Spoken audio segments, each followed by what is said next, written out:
Assalamualaikum warahmatullahi wabarakatuh. Perkenalkan kami kelompok 1 PAI 1A yaitu Maliani, M. Fikri Hidayat, M. Ilham Fajar, dan Tini Gusriani.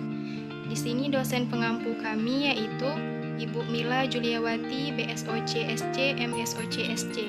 Di sini kami akan membahas materi tentang pengenalan psikologi. Selamat menyaksikan. Pembahasan pertama kita yaitu tentang apakah definisi psikologi. Psikologi berasal dari kata dalam bahasa Yunani yakni psikologi, gabungan dari kata fisik dan logos. Fisik berarti jiwa dan logos berarti ilmu. Secara harfiah dapat dipahami bahwa psikologi adalah ilmu jiwa. Berikut ini pengertian psikologi yang dirumuskan oleh beberapa ahli.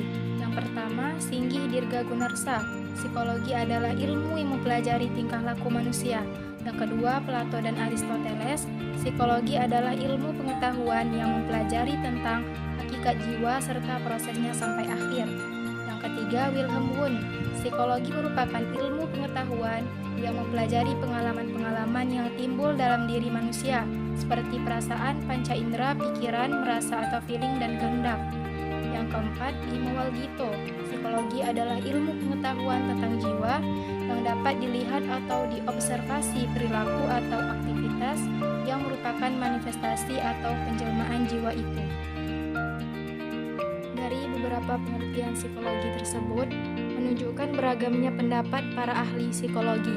Perbedaan tersebut bermuasal pada adanya perbedaan titik berangkat pada ahli dalam mempelajari dan membahas kehidupan jiwa yang kompleks itu. Itulah sebabnya sehingga sangat sukar adanya satu rumusan pengertian psikologi yang disepakati oleh semua pihak.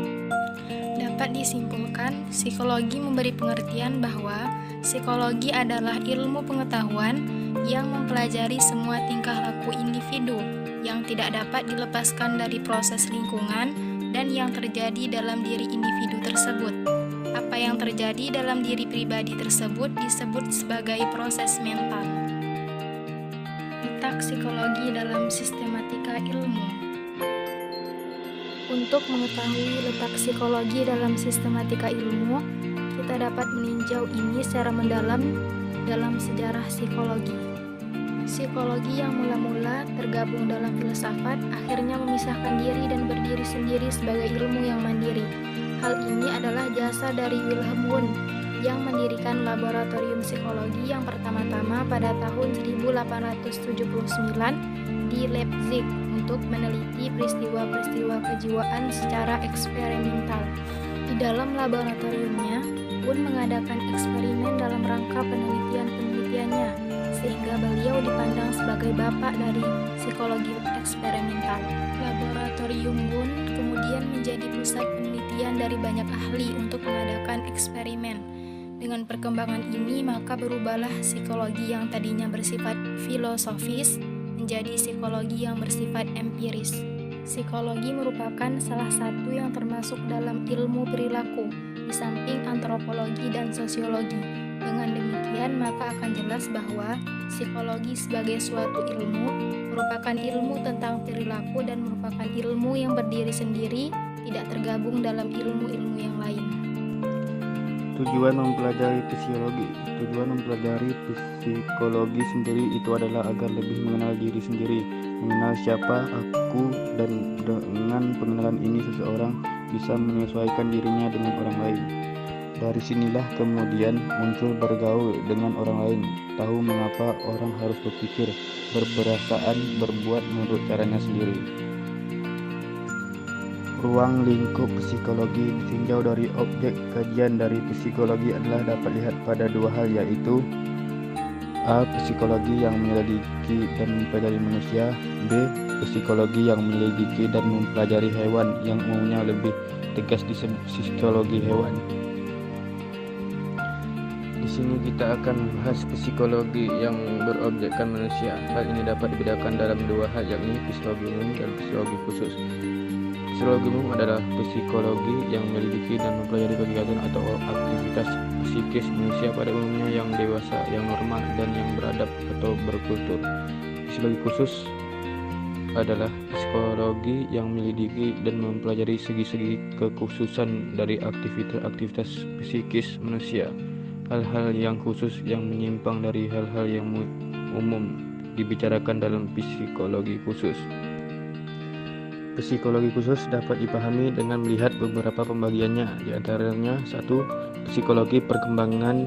Psikologi yang membicarakan perkembangan psikis manusia dari masa bayi sampai tua. Perkembangan tersebut bisa mencakup A. Psikologi anak atau mencakup masa bayi, B. Psikologi puber atau psikologi masa pemuda, C. Psikologi orang dewasa, D. Psikologi orang tua. Psikologi sosial. Psikologi khusus yang membicarakan tentang tingkah laku atau aktivitas-aktivitas manusia dalam hubungannya dengan situasi sosial. 3. Psikologi pendidikan. Psikologi yang khusus menguraikan kegiatan-kegiatan atau aktivitas-aktivitas manusia dalam hubungannya dengan situasi pendidikan.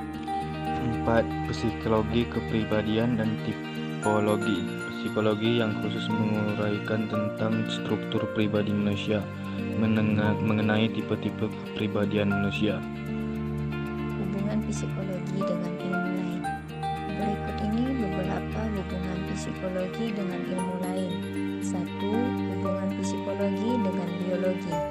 Biologi merupakan ilmu yang mempelajari tentang kehidupan. Oleh karena itu, baik itu biologi maupun psikologi sama-sama membicarakan manusia. Biologi, khususnya antropobiologi, tidak mempelajari tentang kejiwaan, dan ini yang dipelajari psikologi.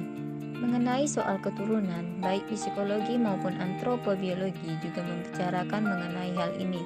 Soal keturunan juga ditinjau dari biologi, ialah hal-hal yang berhubungan dengan aspek-aspek kehidupan yang turun-temurun dari generasi ke generasi lain. Soal keturunan juga dipelajari oleh psikologi, antara lain misalnya sifat, inteligensi, bakat. 2. Hubungan psikologi dengan sosiologi. Baik psikologi maupun sosiologi yang membicarakan manusia. Tidaklah mengherankan kalau pada suatu waktu adanya titik-titik pertemuan dalam meninjau manusia itu. Misalnya soal perilaku. Tinjauan yang paling penting yaitu hidup bermasyarakat. 3. Hubungan psikologi dan filsafat. Manusia sebagai makhluk hidup juga merupakan objek dari filsafat dan juga membicarakan soal hakikat kodrat manusia, tujuan hidup manusia dan sebagainya. Sekalipun psikologi memisahkan diri dari filsafat karena metode yang ditempuh adalah salah satu sebabnya, tetapi psikologi tetap mempunyai hubungan dengan filsafat mengenai hal-hal yang menyangkut sifat, hakikat, serta tujuan dari ilmu pengetahuan itu. 4. Hubungan psikologi dengan ilmu pengetahuan alam. Karena pengaruh ilmu pengetahuan alam, psikologi mendapatkan kemajuan yang sangat cepat, sehingga akhirnya dapat diakui sebagai suatu ilmu berdiri sendiri, terlepas dari ilmu filsafat. Walaupun akhirnya ternyata bahwa metode ilmu pengetahuan alam kurang mungkin digunakan seluruhnya terhadap psikologi. Bidang-bidang dalam psikologi. Berikut ini beberapa bidang-bidang dalam psikologi. 1. Psikologi sosial. Para psikolog sosial tertarik dengan pengaruh kelompok pada pemikiran dan perilaku individu serta cara kelompok mempengaruhi sikap kita di mana kita menjadi anggotanya. 2. Psikologi dan konseling. Mendiagnosis dan menangani orang-orang dengan gangguan-gangguan psikologis. 3. Psikologi kesehatan. Merupakan pendekatan banyak dimensi terhadap kesehatan yang menekankan faktor-faktor psikologis, gaya hidup dan hakikat sistem pelaksanaan perawatan kesehatan. 4. Psikologi kesehatan dan pendidikan. Menangani pembelajaran dan penyesuaian anak di sekolah. 5. Psikologi lingkungan.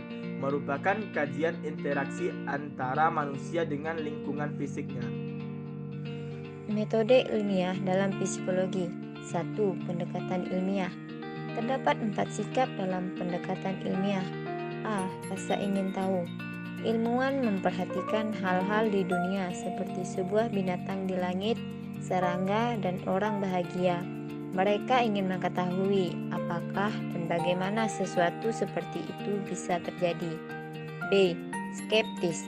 Orang-orang yang skeptis meragukan hal-hal yang orang lain terima apa adanya. Mereka bertanya, apakah fakta benar-benar akurat? C. Objektivitas. Para ilmuwan meyakini bahwa salah satu cara terbaik untuk menjadi objektif adalah melakukan penelitian. Para ilmuwan menggunakan metode empiris untuk mempelajari dunia. D. Berpikir kritis. Para pemikir yang kritis mempertanyakan dan menguji apa yang dikatakan orang-orang mengenai fakta. 2. Kolaborasi. Melalui media jurnal ilmiah, temuan dievaluasi secara kritis oleh banyak ahli sehingga menghasilkan pengetahuan yang berkualitas tinggi. Adapun langkah-langkah dalam metode ilmiah, yang pertama, mengamati sejumlah gejala, yang kedua, merumuskan hipotesis dan dugaan, yang ketiga, menguji melalui penelitian empiris, yang keempat, menarik kesimpulan, dan yang kelima, mengevaluasi kesimpulan. Baiklah, sekian penjelasan kami tentang pengenalan psikologi. Semoga bermanfaat. Wassalamualaikum warahmatullahi wabarakatuh.